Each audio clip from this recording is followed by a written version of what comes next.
What's the meaning of architect?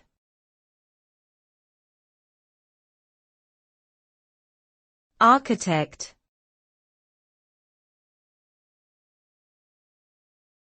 Architect.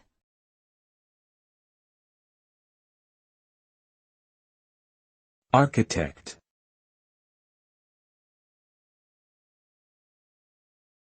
Architect.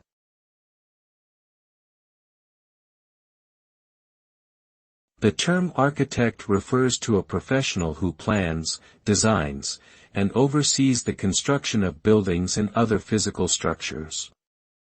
Architects are skilled professionals who use their expertise to create functional and aesthetic structures that meet specific requirements.